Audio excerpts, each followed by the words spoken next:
President Trump announces 25% tariff on all imported cars. U.S. President Donald Trump has announced a new 25% tariff on all imported cars. Signing an executive order, Mr. Trump said the tax would kick in on April 2nd, what he has called Liberation Day. This is when all his retaliatory import tariffs are supposed to take effect, but they have been delayed before. The move ratchets up the global trade war Mr. Trump himself kicked off at a time when his administration is battling the continued fallout from the Signalgate security breach in Washington. Speaking late on Wednesday, Mr. Trump said the proposal will continue to spur growth. We'll effectively be charging a 25% tariff. However, the tariffs could be complicated as even American car makers source components from around the world, meaning they could also face higher costs and lower sales. The announcement also drew swift condemnation from the European Union and from Canadian Prime Minister Mark Carney, who called it a direct attack on Canadian workers. Even American and foreign firms already with domestic plants still rely on Canada, Mexico, and other countries for parts and finished vehicles, meaning prices could increase and sales decline as new factories take time to build. Despite Mr. Trump's optimism, shares in General Motors fell by about 3% in Wednesday afternoon trading. Ford's stock was up slightly, but shares in Stellantis, the owner of Jeep and Chrysler, dropped nearly 4%. During his second term, Mr. Trump has used tariffs frequently as a trade weapon. Tariffs are a key part of Mr. Trump's efforts to reshape global trade relations. He plans to impose what he calls reciprocal taxes on April 2nd that would match tariffs and sales taxes levied by other nations. He has already placed a 20% tax on all imports from China. Similarly, he placed 25% tariffs on Mexico and Canada, with a lower 10% tariff on Canadian energy products.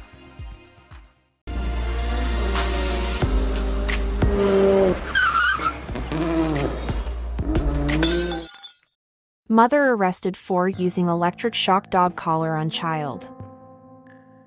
A mother has been arrested after allegedly using an electric shock dog collar on her child, according to U.S. prosecutors. Police opened an investigation on March 17 after a child went to school with visible marks on their body, according to the Cape May County Prosecutor's Office. The investigation revealed that the marks were from an electric shock dog collar. The child's mother, 30-year-old Kimberly Cruz Feliciano, has been arrested and charged with endangering the welfare of a child, aggravated assault, witness tampering, and other related charges. Cruz Feliciano is accused of threatening the victim with more violence if they told anyone about the use of the dog collar. She is currently being held in Cape May Correctional Center awaiting court proceedings. The child's age and gender have not been reported in U.S. media. Meanwhile, Cruz Feliciano's mother Sonia Feliciano, the child's grandmother, was charged with hindering and tampering with evidence, officials said. The 59-year-old was released on a summons pending court proceedings. We take all allegations of child abuse with the utmost seriousness, and we will continue to ensure that those responsible for such heinous acts are held fully accountable under the law, Prosecutor Jeffrey H. Sutherland said in a statement.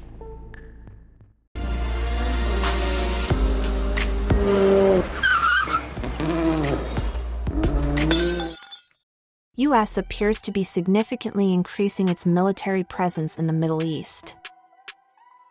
The United States appears to be significantly increasing its military presence in the Middle East with the deployment of highly sophisticated aircraft and a second aircraft carrier to the region. In recent days, at least 5 B-2 stealth bombers have deployed to Diego Garcia, a British military base used by the U.S. in the Indian Ocean. More are reportedly en route. 7 C-17 aircraft have also been tracked landing on the remote atoll, suggesting transportation of equipment, personnel, and supplies, and refueling aircraft have been repositioned to strategic locations. The Pentagon recently ordered the USS Harry S. Truman Carrier Strike Group to extend its deployment in the Red Sea by a month, and a second strike group, led by the USS Carl Vinson aircraft carrier, is heading for the Middle East. Both groups have support ships, including destroyers, as part of the group. It is an unusual surge in military assets and an indication, perhaps, that the US is planning heavy strikes on the Houthis in Yemen and possibly looking to send a strong message to Iran. The Houthis, an Islamist group that controls a large part of Yemen, including the capital Sana'a, have repeatedly attacked Red Sea shipping in Israel during the war in Gaza. Those attacks stopped while the ceasefire was in force but have restarted following a resumption of Israeli military operations in Gaza. The Houthis have vowed to strike Israel's Ben Gurion airport and have fired ballistic missiles towards Israel on an almost daily basis in recent weeks, triggering air raid sirens in Tel Aviv and Jerusalem. They claim to have launched drones at Israel on Tuesday night, but the Israeli military hasn't confirmed that. The Trump administration has launched attacks against the Houthis to restore freedom of shipping in the Red Sea, a crucial waterway for global commerce as it's linked to the Mediterranean Sea via the Suez Canal.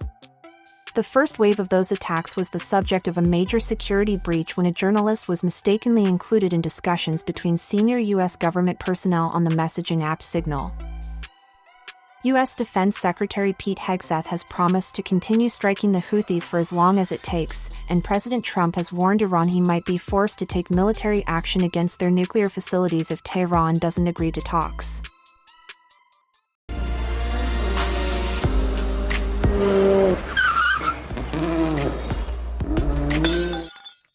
Anti-Hamas chants heard at rare protest in Gaza. Anti-Hamas chants have been heard in a rare sign of dissent in northern Gaza during a protest in which hundreds of Palestinians called for an end to the war. Footage and images shared on social media showed people chanting, "Hamas out," as they marched down a street in Beit Lahia surrounded by buildings damaged in the conflict. People were also shown chanting, "We don't want war," while holding banners saying, "We are dying and stop the war." One witness, who did not want to be named, said, "It was a spontaneous rally against the war because people are tired and they have no place to go." Senior Hamas official Bassem Naim said people had the right to protest at the suffering inflicted by the war. But he denounced what he claimed were suspicious political agendas exploiting the situation. He said, "Where are they from? What is happening in the West Bank? Why don't they protest against the aggression there or allow people to take to the streets to denounce this aggression?" The comments, reflecting tensions among Palestinian factions over the future of Gaza, came several hours after the rival Fatah movement called on Hamas to respond to the call of the Palestinian people in the Gaza Strip. Fatah leads the Palestinian Authority in the occupied West Bank. Prime Minister Benjamin Netanyahu said the protest showed Israel's decision to renew its offensive was working in Gaza, where Hamas police, the group's enforcers, have again disappeared after emerging during a ceasefire. More than 50,000 Palestinians have been killed by the Israeli campaign in Gaza, according to the territory's health ministry. The Hamas-run authority does not distinguish between civilians and combatants in its count, but has previously said more than half of those killed in the conflict were women and children. The war began when Hamas militants carried out a cross-border raid into southern Israel on October 7, 2023, killing 1,200 people and capturing around 250 hostages. Israel responded with an air and ground offensive in Gaza.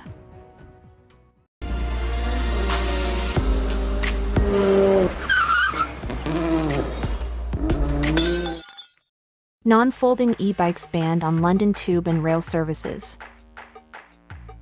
Non-folding e-bikes will be banned from London Tube and rail services from the end of the month to ensure the safety of customers and staff, Transport for London, TfL, has said. TfL will also ban e-bikes from the London Overground, the Elizabeth Line, and the DLR, Docklands Light Railway. It follows what TfL calls a comprehensive review of the safety of e-bikes and how suitable they were to be taken on the city's transport network.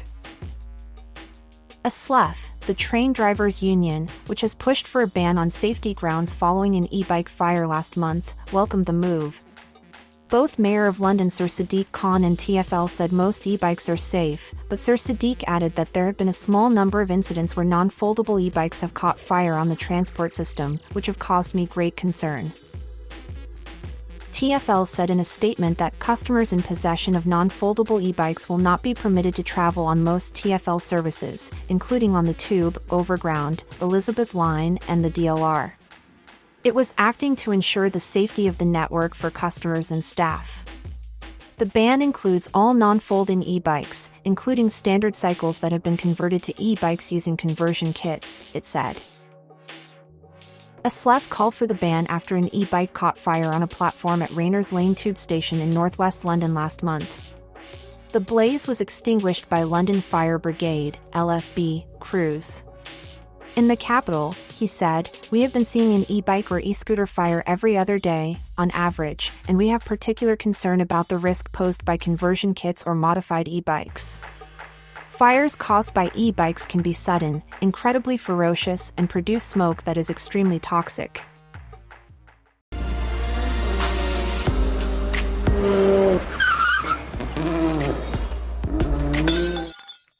World Athletics to introduce mandatory sex testing for female competitions. World Athletics will introduce mandatory testing for anyone entering female competitions to verify their biological sex, insisting it is necessary to protect women's sport. It is the latest move overseen by Sebastian Coe as president of the governing body to address the gender eligibility issue, 2 years after banning anyone assigned male at birth from female events. Lord Coe said after a World Athletics Council meeting today that they could adopt non-invasive cheek swab tests or dry blood tests that only have to be carried out once on an athlete. The tests would seek to verify if someone has transitioned to a female after going through male puberty or if they had differences of sex development that provided testosterone advantages. Testing providers are now being sought. Lord Coe said, the preclearance testing will be for athletes to be able to compete in the female category. The process is very straightforward, frankly, very clear, and it's an important one, and we will work on the timelines. Neither of these are invasive. They are necessary and they will be done to absolute medical standards. It follows U.S. President Donald Trump, ahead of the 2028 Los Angeles Olympics, saying there are only two sexes, male and female, while calling on sports to ban transgender women from women's events. The International Olympic Committee, IOC, has previously called a return to sex testing a bad idea, but incoming IOC President Kirsty Coventry is not ruling it out, having also talked about protecting the female category. Reem Al-Salam, the UN Special Rapporteur on Violence Against Women and Girls, last year called on the IOC to reintroduce sex testing for female athletes to protect them from injuries amid concerns about eligibility. The IOC introduced certificates of femininity at the 1968 Mexico Games. But those chromosome-based tests were deemed unscientific and unethical and dropped ahead of Sydney 2000.